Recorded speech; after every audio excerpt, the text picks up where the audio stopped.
What shall this speech be spoke for our excuse? Or shall we on without apology?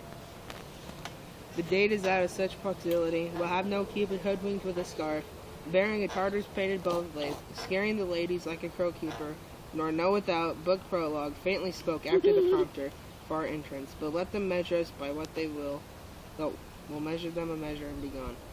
Give me a torch, I am not for this ambling, being but heavy I will bear the light. Nay, gentle Romeo, we must have you dance. Not I, believe me, you have dancing shoes with nimble soles, I have a soul of lead, so stakes me to the ground, I cannot move. You are a lover. Borrow Cupid's wigs, and soar with them above a common bound. I am too unpierced with his shaft, too sore with his light feathers, and so bound I cannot bound a pitch above a dull woe, under love's heavy burden do I sink. And to sing in it, should you burden love, too great oppression for a tender thing. Is love a tender thing? It is too rough, too rude, too boisterous, and it pricks like thorns. If love be rough with you, be rough with love. Prick love for pricking, and you beat love down. Give me a case to put my visage in, a visor for a visor. What care I, what curious eye doth quote deformities? Here are the beetle brows shall blush for me. Come, knock and enter, and no sooner and but every man betake him to his legs. A torch for me, let wanton's light of heart tickle the senseless rushes with their heels, for I am povered with a grandsire phrase. I'll be a candle holder and look on. The game was never so fair, and I am done. Tut, done's the mouse, the constable's own word. If thou art done, we'll draw thee from the mire of. Save your reverence, love, wherein thou stickst up to the ears. Come, we burn daylight, ho! Nay, that's not so.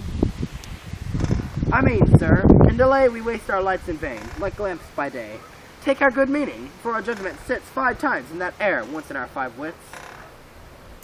And we mean well going to this mask, but 'tis no wit to go. Why, may one ask? I dreamt a dream tonight. And so did I. Well, what was yours? That dreamers often lie. In bed asleep while I do dream of things true. Oh, then I see Queen Mab has been with you.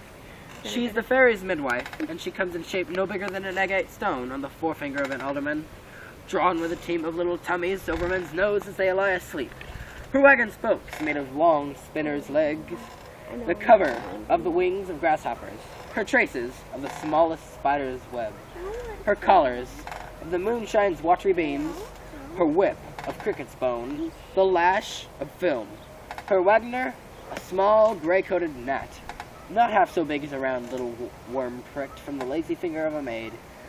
Her chariot is an empty hazelnut, made by the joiner squirrel or old grub, time out of mind the fairy's coachmakers, and in this state she gallops night by night through lovers' brains. And then they dream of love, or courtiers' knees that dream on curtsies straight, or layers' fingers who straight dream on fees, or ladies' lips who straight on kisses dream, which off the angry Mab with blisters plagues, because their breasts with sweetmeats tainted are. Sometimes she gallops o'er a courtier's nose, and then dreams of he of smelling out a suit. And sometimes she, with a tithe pig's tail, tickling a parson's nose, as a lies asleep, then dreams he of another benefice. Sometimes she driveth o'er a soldier's neck, and then dreams he of cutting foreign throats, of breeches, embuscados, Spanish blades, of hell's 5 fathom deep. And then anon drums in his ear, at which he starts and wakes, and being thus frightened, swears a prayer or two and sleeps again. This that very Mab that plates the manes of horses in the night and bakes the elf-locks in foul sluttish hairs, which once untangled much a misfortune bodes. This is the hag, when maids lie on their backs that presses them and learns them first to bears, making them women of good carriage. This is she. Peace, peace, Mercutio, peace. Thou talkest of nothing.